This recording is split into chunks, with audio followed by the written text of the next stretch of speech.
Welcome back again to our discussion on optimum portfolio development.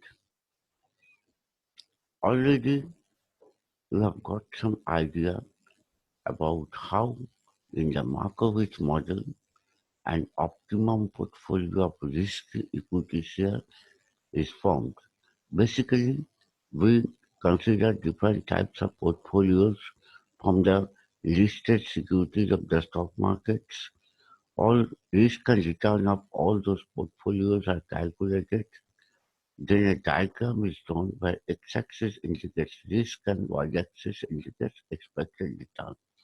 Each dot on the curve indicates a specific combination of risk and return of a portfolio that are feasible or available from the equities of the listed equities of the market.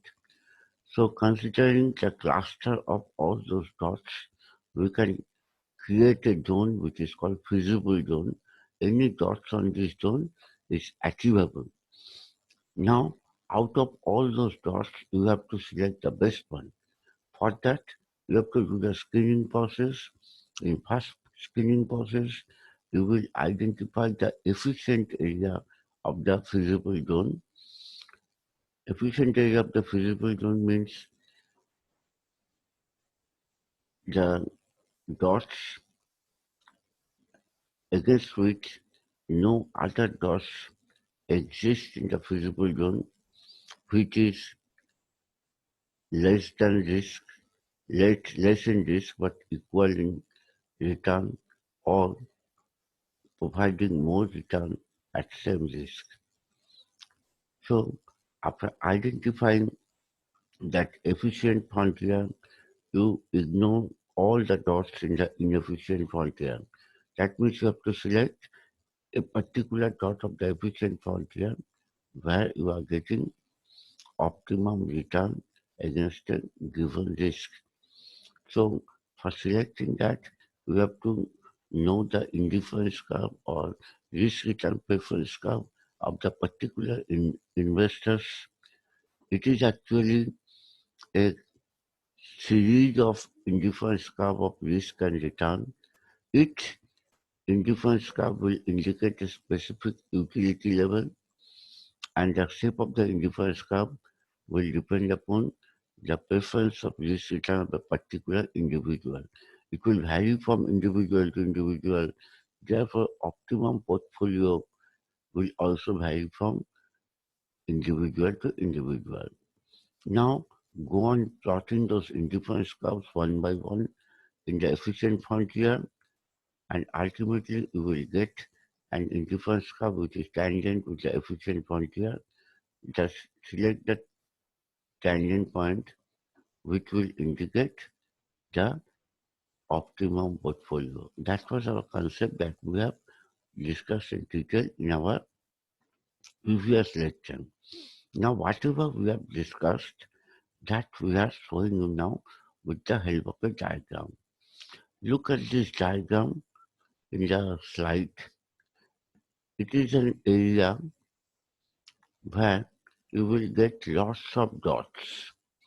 Each dot will indicate a specific combination of portfolio return and portfolio risk. And remember, all the dots lying on the borderline or within the borderline of this shaded area is feasible, means it is achievable from the existing market securities. So any points lying outside the area is not achievable. That means in white areas, not shaded area, if you get a dot, that is not achievable because that combination is not available from the listed securities of the market. So you have to select a particular dot from this shaded area. Just go to the write up the given in the portfolio. It will in this slide it will confirm whatever we have said now. The shaded area is feasible zone. It shows all possible risk return combination of portfolio that can be formed. Each dot of the diagram indicates a portfolio feasible in the market, and investor has to select the best one. So this is my shaded area is my feasible zone. Now we are moving to next slide to elaborate it further. Look at this slide. Again, we have shown the feasible zone, which consists of lakhs of dots. That means lakhs of portfolio combination. And out of that, you have to select only one which is efficient one. That means which will provide you maximum return with minimum risk. For identifying that optimum dot, you have to first go on screening. That means you have to reduce the options. For that, you have to select the efficient frontier of this shaded area. In fact, efficient frontier of the shaded area is will lie on the upper boundary of this shaded area. Upper boundary means you don't have to consider the entire segment of the upper boundary. What we have done here, we have done two tangents. One tangent is at point A and second tangent is at point B. Tangent of point A is parallel with y-axis and tangent of point B is parallel with x-axis.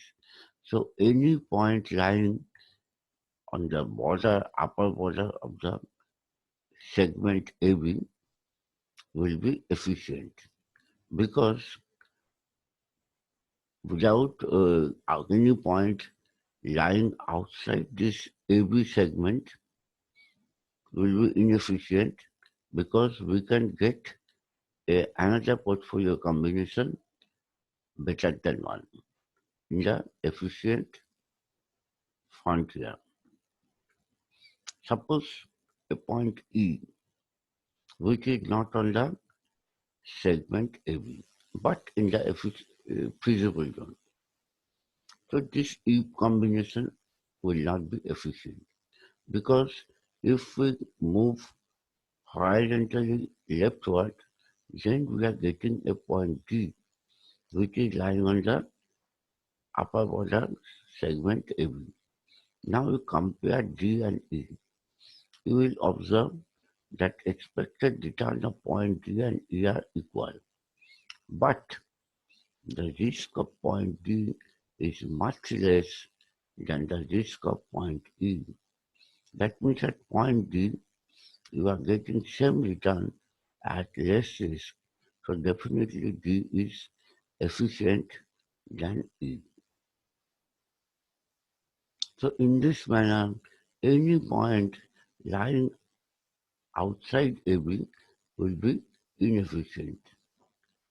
If you consider point C, which is on the borderline but not within AB segment, then again you will get a point D in the efficient segment, which is better than C, because if you compare C and D, you will see that risk is same, but return or expected return is much higher in point D.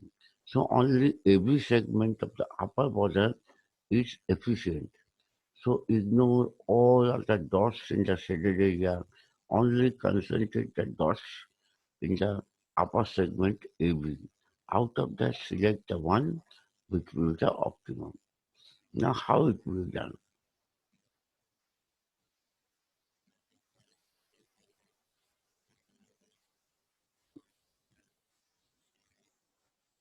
For that, you have to develop the preference curve of investor. What is preference curve? It is a diagram which shows investors' combination of yield and risk. Different combinations provide different utility to investors. Investors tries to get maximum utility. A set of preference curves are drawn.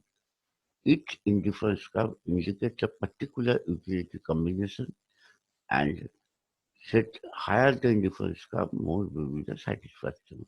So objective of the investor will be to move to the maximum possible higher preference curve of risk and return. Now, investors can be of different types.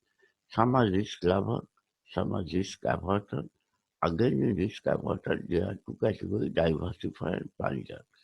We are not going to the detailed discussion of different types of investors, but we can prove the theory by taking indifference curve of any one type of investor. So this is basically a type of investment curve, a utility preference curve of risk and return. Here we are measuring risk and here we are getting expected return. A particular indifference curve is giving a particular satisfaction level U1. Any combination A, C, B on this indifference curve will give you equal satisfaction. If you move to the higher indifference curve, the satisfaction level U2 and U3 will also be high. So investor will always try to move to the high indifference curve. This particular indifference curve is actually for risk lava. Here, a detailed discussion is made about the different types of investors utility curve. We are not going into the details of that. We are considering this type of utility curve, which is diversified type of risk averter, and most of the risk averter are diversified in nature. They are not very conservative in taking the risk, but they want to play safe and they are ready to take more risk if the return is adequately compensate them. So for them, this type of utility curve is found. Now finally, we are showing this particular diagram for optimum portfolio selection. Suppose this is first the difference curve of the investor. It has intersected at point A and B on the efficient point here of the upper borderline. Since we are getting 2 points A and B at intersection point, both combinations are satisfying the efficient point here. But as two combinations or two options are available, we are sure that we can improve my position further. So next higher indifference curve plotted, again we are getting two combinations G and C. So finally, when we are plotting the third one, we are getting a tangent point E.